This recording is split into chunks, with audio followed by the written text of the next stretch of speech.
Hello everyone, welcome to our channel जिसका नाम है CUT मॉक। मैं हूं मिताली, आपकी अकाउंट्स एजुकेटर।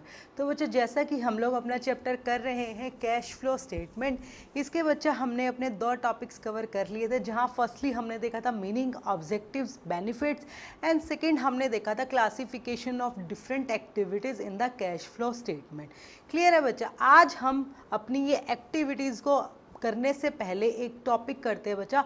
कुछ आइटम्स ऐसी होती हैं कैश फ्लो स्टेटमेंट में या फिर आपके फिनेंशियल स्टेटमेंट्स के अंदर या आपके क्वेश्चन के अंदर, कई बार हमें आइडिया नहीं आता है कि हमें उन्हें कैसे ट्रीट करना है। तो कुछ ऐसी आइटम्स है 3-4 जिसका हम पहले ही ट्रीटमेंट देख लेते हैं अपने प्रैक्टिकल पोर्शन शुरू करने से पहले। तो आज बच्चा हम अपनी ये 3-4 आइटम्स को कवर करेंगे। तो बच्चा फर्स्टली सबसे पहले हमारी, आपको पता ही है, 3 तरीके की एक्टिविटीज़ है: ऑपरेटिंग, इन्वेस्टिंग एंड फिनांसिंग। ठीक है, इन तीनों एक्टिविटीज़ में कौन सी एक्टिविटी कहाँ जाएगी, कौन सी एक्टिविटी कहाँ जाएगी, ये हमने लास्ट पढ़ लिया था। बाकी अभी हम इसका प्रैक्टिकल पोर्शन भी देखेंगे। तो अब सबसे पहले हम देख लेते हैं अपनी फर्स्ट जो हमारी आइटम है वो क्या रहेगी, जिसका कुछ अलग ट्रीटमेंट मिलता है। ठीक है, फर्स्ट है बेटा एक्स्ट्राऑर्डिनरी आइटम्स। बेसिकली ऐसी कोई ट्रांजैक्शन जो हमारे बिजनेस में नॉर्मल डेली यूज़ में नहीं होती है, मीन्स वो नॉन रिकरिंग ट्रांजैक्शंस है, नॉन रिक्योरिंग ट्रांजैक्शंस है बेटा। वो हर बार हमारे बिजनेस में नहीं होती है, वो कभी कभी बाय इंसिडेंट हो जाती है। ठीक है, वो कोई रेगुलर फिनोमिना नहीं है हमारे बिजनेस में कि ये होएगी ही होएगी। ठीक है, तो देखिए extraordinary items are not the regular phenomena. Example जैसे loss due to theft, by chance हमारे उसमें गोडाउन में चोरी हो जाती है। आपका कोई वो था थोड़ी चोरी कराने का इरादा या फिर रोज रोज का काम है, वो नहीं, वो एक्स्ट्राऑर्डिनरी आइटम थी, आपने नहीं सोचा था, उसकी वजह से बिजनेस में जो लॉस हुआ। ठीक है, अर्थक्वेक की वजह से आपका स्टॉक जो था वो सारा खराब हो गया, फ्लड आ गई उसकी वजह से आपका सारा रॉ मटेरियल खराब हो गया। ठीक है, तो इस तरीके की जो आइटम होती है वो बेसिकली हम काउंट करते हैं बच्चा एक्स्ट्राऑर्डिनरी आइटम्स में। अब इन एक्स्ट्राऑर्डिनरी आइटम से जो भी फ़र्क पड़ेगा हमारे बिजनेस पे, हम देखेंगे कौन सी एक्टिविटी से, कौन सी एक्स्ट्राऑर्डिनरी चीज़ से हमारी किस तरीके की एक्टिविटी पे फ़र्क पड़ा है। अगर उससे हमारी ऑपरेटिंग एक्टिविटी पे फ़र्क आया है तो हम उसे ऑपरेटिंग ट्रांजैक्शंस की तरफ लेके जाएंगे। अगर हम उसमें इन्वेस्टिंग की वजह से आए तो हम उसे इन्वेस्टिंग में लिखेंगे। अगर फिनांसिंग की वजह से आए तो हम उसे फिनांसिंग में लिखेंगे।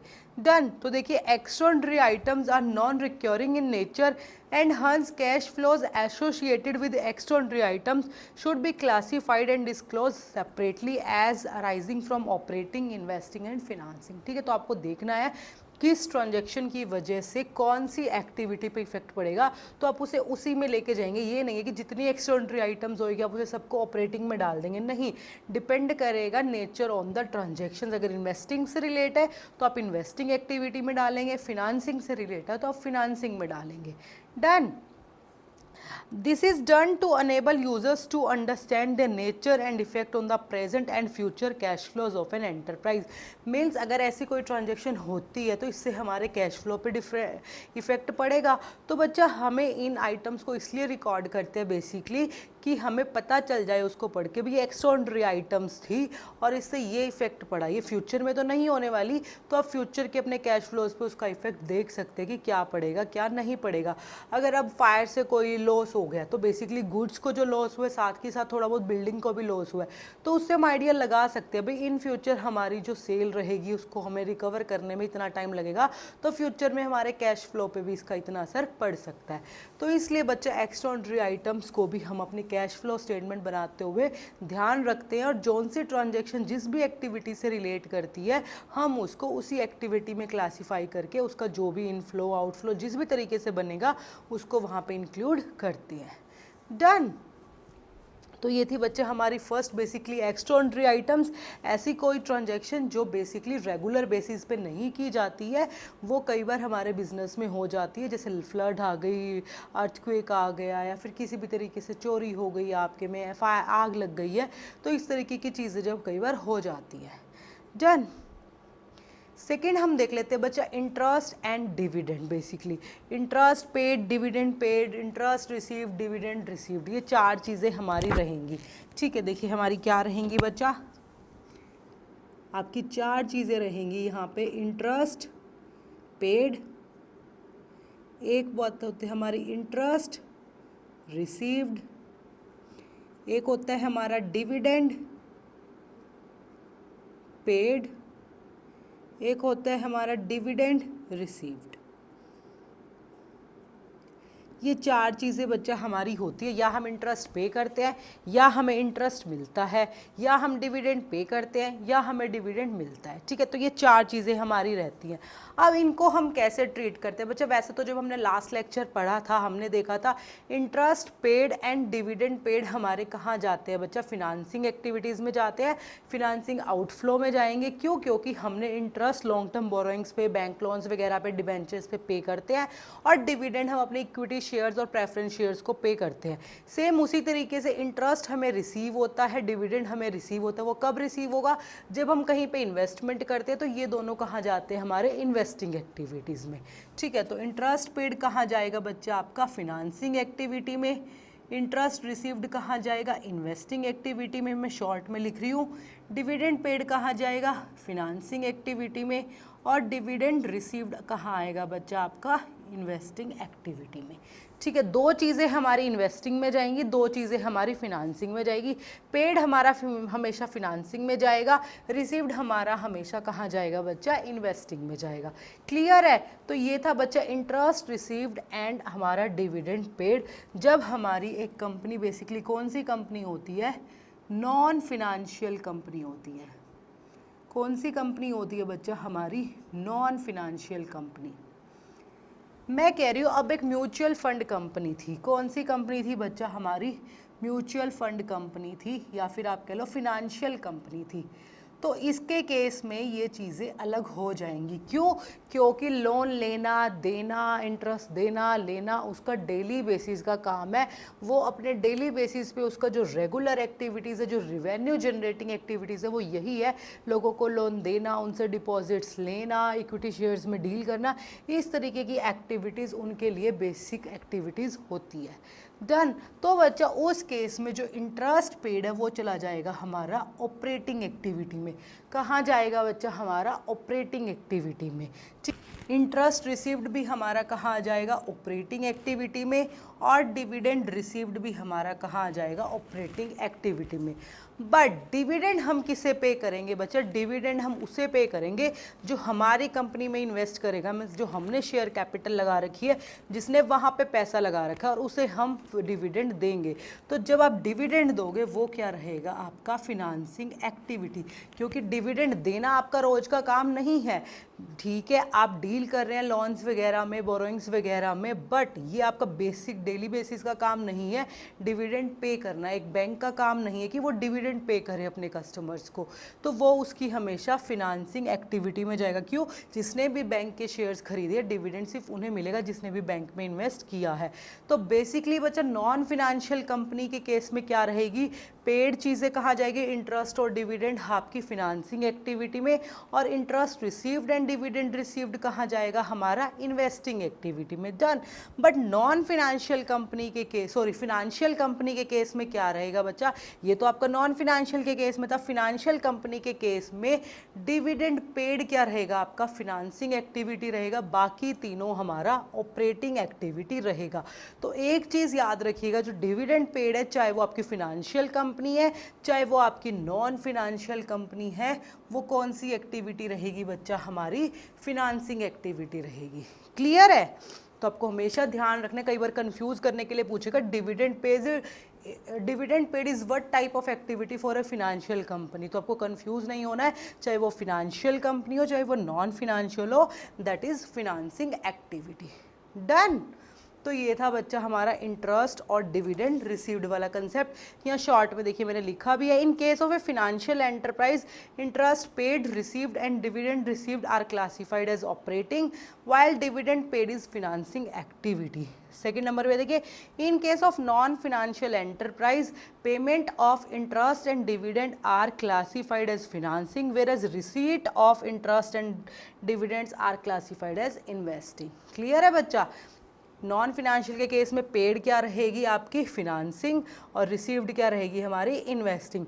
बट फिनेंशियल कंपनी के केस में जो आप पे करोगे डिविडेंड, सिर्फ वो रहेगा फिनांसिंग, बाकी तीनों चीज़ें हमारी क्या रहेंगी बच्चा? Operating activity.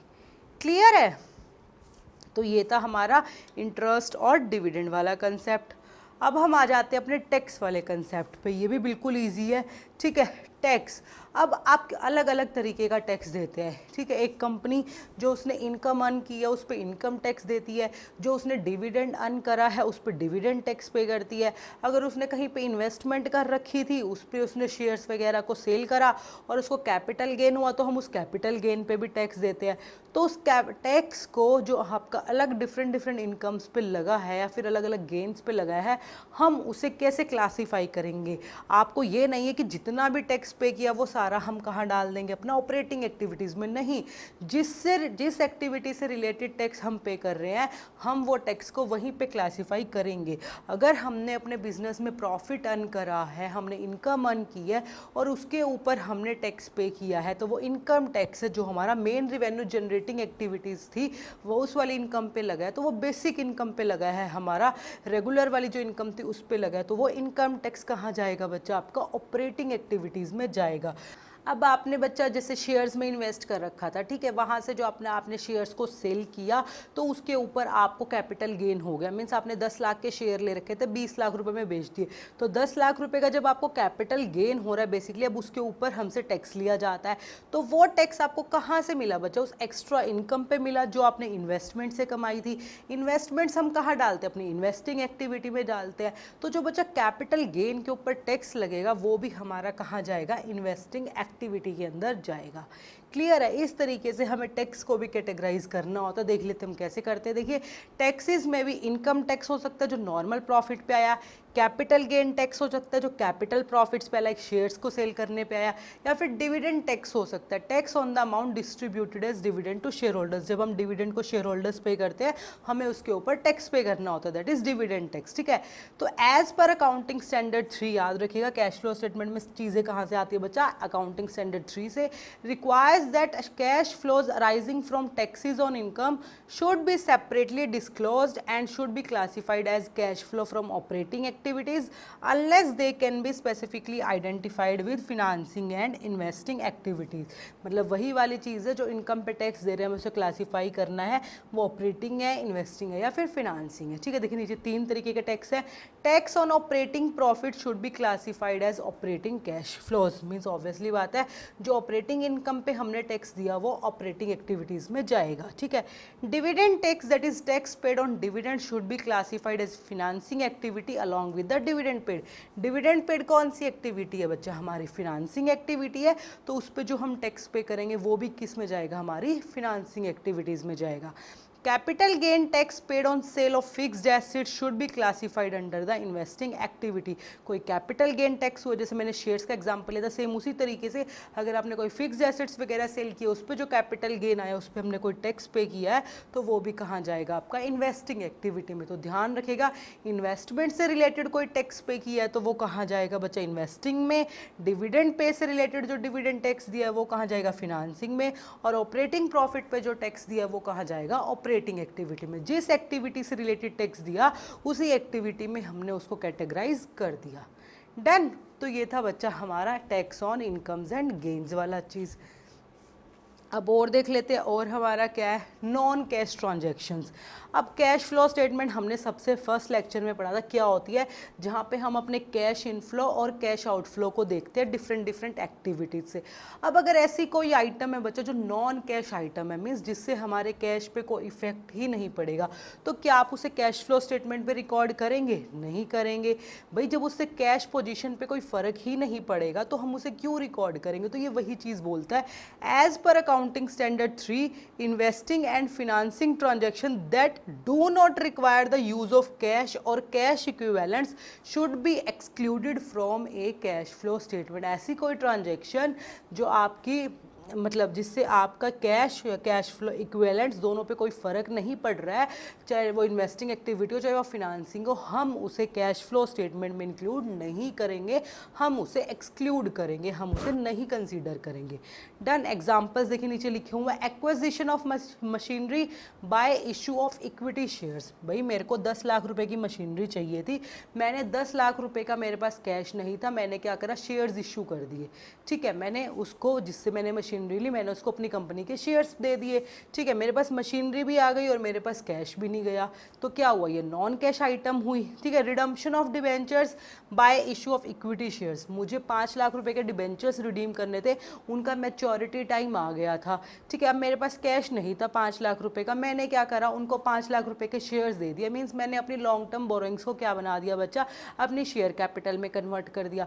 कैश पे क्या इफेक्ट पड़ा, debentures converted into share capital, कुछ भी फर्क नहीं पड़ा। तो ऐसी अगर कोई नॉन कैश आइटम है बच्चा, तो हम उसे अपनी कैश फ्लो स्टेटमेंट में नहीं इंक्लूड करेंगे, हम उसे एक्सक्लूड करते हुए चलेंगे और अपनी कैश फ्लो स्टेटमेंट को बनाएंगे। डन। तो ये था नॉन कैश ट्रांजैक्शन वाला कंसेप्ट, भी आपको कोई भी बिना कैश से रिलेटेड ट्रांजैक्शन नहीं इंक्लूड करनी है। ठीक है, अब एक कंसेप्ट आता है बच्चा प्रपोज्ड डिविडेंड का। कौन सा कंसेप्ट आता है हमारा, प्रपोज्ड डिविडेंड। अब क्या होता है बच्चा, कई बार जो हमारी कंपनी होती है वो डिविडेंड प्रपोज करती है, वो प्रपोजल बनाती है कि वो अपने शेयर होल्डर्स को इतना डिविडेंड देगी। ठीक है, उसने प्रपोजल बनाया कि वो अपने शेयर होल्डर्स को इतना डिविडेंड देगी। तो उसने जो प्रपोजल बनाया था, हम ईयर लेके चलते हैं, यहाँ पे मेरे पास है 23 to 24, एक ईयर हो गया 24 to 25 और नेक्स्ट अपकमिंग जो है मेरे पास वो है 25 to 26। ठीक है, 3 साल है। अब एक कंपनी ने यहाँ पे प्रपोज्ड डिविडेंड बनाया बच्चा 5,000 रुपये का, 50,000 रुपये कह लो, चलो ठीक है। एक कंपनी ने 2023 और 24 में प्रपोज्ड डिविडेंड रखा 50,000 रुपये का कि वो अपने शेयर होल्डर्स को पे करेगी। अब जब उसने इस साल में ये प्रपोज्ड डिविडेंड रखा बच्चा, तो ये कब होएगा, फाइनल डिविडेंड नहीं है, सिर्फ उसने प्रपोजल बनाया है कि वो देगी। ठीक है, अब ये चीज़ कब अप्रूव होती है, ये चीज़ अप्रूव होती है बच्चे शेयर होल्डर्स के द्वारा। जो हमारे शेयर होल्डर्स होते हैं, जब उनकी एनुअल जनरल मीटिंग होती है, वो वहाँ पे इस प्रपोजल को रखते हैं बोर्ड ऑफ डायरेक्टर्स वगैरह पे के आगे, शेयर होल्डर्स के आगे, और फिर वो इसको अप्रूव करते हैं। ठीक है, तो जब ये इन्होंने प्रपोजल बनाया तो ये उन्होंने रखा इस ईयर में 2024 में, जब हम आपकी एनुअल जनरल मीटिंग हुई। एनुअल जनरल मीटिंग मतलब एजीएम में शॉर्ट में लिख रही हूँ। जब एनुअल जनरल मीटिंग हुई 24 और 25 में, तब उन्होंने ये कंसेप्ट रखा, भाई हम अपने शेयर होल्डर्स को 50,000 रुपये का डिविडेंड देना चाहते हैं। तो अब शेयर होल्डर्स ने अगर उसे अप्रूव कर दिया, ठीक है, तो वो उसे वो डिविडेंड पे कर देंगे। ठीक है, ये और चीज़ है, शेयर होल्डर्स के अप्रूव करने के बाद विद इन 30 डेज आपका ये प्रपोज डिविडेंड बच्चा पे कर दिया जाता है। ठीक है, फाइनल डिविडेंड बन गया, ये डिक्लेयर डिविडेंड हो गया, अब आप इसे पे कर देते हैं। ठीक है, तो जो प्रपोज डिविडेंड था वो रखा कौन से साल में था बच्चा, 2023 और 24 में। मीटिंग कब हुई, नेक्स्ट ईयर होती है 24 और 25 में, तो पे भी कब हुआ, वो 24 और 25 में, क्योंकि जब मीटिंग हुई उसके with in 1 month, with in 30 days उसको पे कर दिया जाता है अप्रूव होते ही। ठीक है, तो वो पे किया आपने नेक्स्ट ईयर में। तो अब जब आपने ये प्रपोजल यहाँ पे रखा था 23-24 में, क्या इससे कुछ फ़र्क पड़ा, क्या आपकी तरफ से कोई कैश गया, आपने सिर्फ पेपर्स के अंदर प्रपोजल बनाया था, कैश गया नहीं है। कैश कब गया, कैश गया 24-25 वाले साल में। तो क्या इस प्रपोज्ड डिविडेंड से कैश फ्लो स्टेटमेंट पे कोई असर पड़ेगा, नहीं पड़ेगा। मीन्स अगर आप किसी साल में प्रपोज्ड कर रहे हैं, डिविडेंड को प्रपोजल कर रहे हैं, प्रपोज्ड डिविडेंड रख रहे हैं, तो उस साल में उस प्रपोज्ड डिविडेंड से कुछ भी फर्क नहीं पड़ेगा कैश फ्लो स्टेटमेंट पे। हम उसको कंसीडर करते हैं बच्चा अपनी कंटीजेंट लायबिलिटी की, अगर वो अप्रूव हो गई तो हमें पे करनी है, अगर वो शेयर होल्डर्स ने अप्रूव नहीं की तो वो हमें नहीं पे करनी है। तो हम इसे अपने नोट्स टू अकाउंट्स में बेसिकली दिखाते हैं। ठीक है, करंट ईयर का जो डिविडेंड रहा। बट जब ये प्रपोज डिविडेंड आपने नेक्स्ट ईयर पे किया, अब आपकी तरफ से कैश चला जाएगा ना, कैश क्या हो जाएगा, कैश का आउटफ्लो हो जाएगा। कैश का आउटफ्लो आपको पता ही है, अब डिविडेंड पे कौन सी एक्टिविटी में जाता है, हमारी फिनांसिंग एक्टिविटी में जाता है। तो नेक्स्ट ईयर इस डिविडेंड को पे कर दिया जाएगा, तो ये कहाँ जाएगा बच्चा, आपकी फिनांसिंग एक्टिविटी में जाएगा, क्योंकि डिविडेंड पेड कैसी एक्टिविटी है, फिनांसिंग एक्टिविटी, ऑपरेटिंग में नहीं जाएगा because it's a dividend. Clear है। तो बेसिकली बच्चा अब बात आ जाती है यहाँ पे, अगर आपको क्वेश्चन में दोनों गिवन है, proposed dividend of previous year, proposed dividend of current year. ठीक है, मैं कहती हूँ वही इस तरीके से ये वाला साल हटा देते हैं। ठीक है, 2024 और 25 में 2024 और 25 में कंपनी ने डिविडेंड प्रपोज करा 1 लाख रुपए का। ठीक है, अब आप कैश फ्लो स्टेटमेंट बना रहे हैं। भैया आपके पास दो प्रपोज्ड डिविडेंड आ गए। प्रपोज डिविडेंड 23-24 का 50,000, प्रपोज डिविडेंड 24-25 का 1 लाख रुपए। ठीक है, तो अगर क्वेश्चन में हमारे पास कुछ भी गिवन नहीं होता है, any other information, dividend pay करा नहीं या शेयर होल्डर्स ने अप्रूव किया नहीं किया, तो बेसिकली ऑटोमेटिकली हम अज्यूम करते हैं कि ये वाला प्रपोज डिविडेंड जो 50,000 वाला हमने रखा था शेयर होल्डर्स के आगे, उन्होंने 24-25 में उसको अप्रूव कर दिया और वो पे कर दिया होगा। ठीक है, तो बेसिकली जब आप कैश फ्लो स्टेटमेंट बनाएंगे तो प्रीवियस ईयर का जो प्रपोज डिविडेंड होगा वो करंट ईयर में हमने पे कर दिया, दैट इज करंट ईयर 24 और 25। और जो करंट ईयर में आपने प्रपोज डिविडेंड बनाया था 1 लाख रुपए का, इससे कुछ भी फर्क नहीं पड़ेगा इस साल में। ये नेक्स्ट ईयर में अगर शेयर होल्डर्स ने अप्रूव करा, दैट इज इस वाले ईयर में 25-26 में अगर अप्रूव किया तो आप इसको पे करेंगे। तो वही बात ध्यान रखना है, प्रीवियस ईयर का प्रपोज डिविडेंड है तो करंट ईयर में आप उसको पेमेंट में डाल देंगे, दैट इज फिनांसिंग एक्टिविटी में। और करंट ईयर के प्रपोज डिविडेंड से हमें कुछ भी फर्क नहीं पड़ेगा, उसे जस्ट हम इन नोट्स टू अकाउंट्स में दिखा देंगे। क्लियर है बच्चे? तो ध्यान रखिएगा, प्रीवियस ईयर का प्रपोज डिविडेंड क्या हो जाएगा, करंट ईयर में पेड, और करंट ईयर का propose dividend no effect. Done. तो देखिए यही है एज पर अकाउंटिंग स्टैंडर्ड 4, ये प्रपोज डिविडेंड वाला कंसेप्ट बच्चा आ जाता है अकाउंटिंग स्टैंडर्ड 4 के अंदर। ध्यान रखिएगा, कई बार पूछ लिया जाता है अकाउंटिंग स्टैंडर्ड 4 का क्या नाम है, contingencies and events occurring after the balance sheet date. ये जैसे होता है ना, अकाउंटिंग स्टैंडर्ड 3 का नाम है cash flow statement, accounting standard 4 का नाम है बच्चा contingencies and events occurring after the balance sheet date. Means ऐसे कोई इवेंट्स जो बैलेंस शीट डेट के बाद होते हैं, means propose dividend next year में हुआ तो इस तरीके से। ठीक है, propose dividend is shown in the notes to accounts में दिखाते हैं। करंट ईयर का प्रपोज डिविडेंड हम यहाँ पे रखेंगे। ठीक है, current year propose dividend is equal to contingent liability. Previous year propose dividend declared and approved in the current year, previous year proposed dividend will be accounted as dividend payable। ये मैंने अभी आपको समझा भी दिया है। ठीक है, previous year proposed dividend will be added to net profit under the operating activity। जब आपने statement of profit and loss बनाया होगा तो हमने वहाँ पे dividend पे को डाल दिया होगा अपने expenses की तरफ, तो इसलिए हम उसको net profit में दोबारा से ऐड करेंगे। क्यों? क्योंकि वो financing activity है, operating activities के अंदर हम उसे नहीं इंक्लूड कर रखे। ऑपरेटिंग एक्टिविटीज़ में इंक्लूड करने की वजह से हमारा प्रॉफिट कम हो गया होगा, तो हम नेट प्रॉफिट में बच्चा उसे क्या कर देंगे, दोबारा से ऐड ऑन कर देंगे।